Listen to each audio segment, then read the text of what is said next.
5 മിനിറ്റിനുള്ളിൽ നീ എൻ്റേതാവൂ. 5 മിനിറ്റല്ല, 5 വർഷം കഴിഞ്ഞാലും അത് നടപ്പില്ല. ആ കഥക് പൂട്ടിയിരിക്കുകയാണ്. താക്കോലിതാ എൻ്റെ പക്കലും. ദേ പുരോഹിതനെത്തി നമ്മെ ഒന്നിപ്പിക്കാൻ. പുരോഹിത വന്നാലും. എന്താണ് വരാൻ വൈകിയത്? മണവാട്ടിയെ കൊണ്ടുവരൂ, ചടങ്ങുകൾ ആരംഭിക്കട്ടെ. വിവാഹ ശുശ്രൂഷ തുടങ്ങിക്കോളൂ. അരുത്, വേണ്ട. ഹേയ്, ഈ പട്ടി എങ്ങനെ ഇതിനകത്ത് കയറി? അത് പട്ടിയല്ല, ചെന്നായയാണ്. എന്ത് വർത്തമാനാണ് പുരോഹിത താൻ പറയുന്നത്? ജനറൽ, ഇന്ന് നിങ്ങളുടെ വിവാഹം നടക്കില്ല. ഞാൻ പുരോഹിതനല്ല. ഗാർഡ്! പട്ടാളപ്പണി വേണ്ട. Guards, guards! തൊണ്ട കീറി കാറിയിട്ട് ഫലമില്ല ജനറൽ. പട്ടാളക്കാരും ഇവിടെ ഇല്ല. ആരാണ് നിങ്ങൾ? നിന്റെ ഒരു സ്നേഹിതനാണ് ലൂണ. വേഗം സ്ഥലം വിടണം.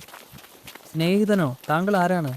നിന്റെ വല്യച്ഛൻ ഹാപ്പിമാൻ ആവശ്യപ്പെട്ടിട്ടാണ് ഞാൻ ഇവിടെ എത്തിയത്, നിന്നെ കണ്ടെത്താൻ. ആ പീറ പട്ടാളക്കാരൻ നിന്നെ ഉപദ്രവിക്കുന്നുണ്ടെന്ന് ഞങ്ങൾ അറിഞ്ഞു. ഇത് മണവാളൻ ചമഞ്ഞതിനുള്ള ചെറിയ സമ്മാനം. നമുക്ക് പോകാം ലൂണ. താങ്കൾ ഇവരെ കൊന്നോ?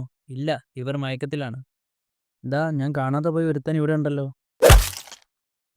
ഇനി അങ്ങോട്ട് വേഗം പോകണം.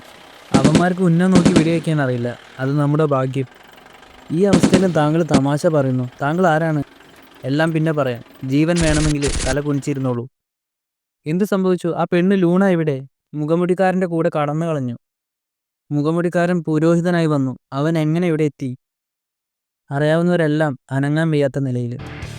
അവൻ ലൂണയെ കൊണ്ടുപോയി. എൻ്റെ തോക്കും എനിക്ക് മിണ്ടാൻ വയ്യ. എൻ്റെ താടി ആ തെണ്ടി എന്നെ ഇടിച്ചു. മുഖക്കണ്ണാടി കൊണ്ടുവരൂ. എന്താണിത്? ഒരു തലയോട്ടി മുദ്ര. ഫാൻറ്റത്തിൻ്റെ അടയാളം.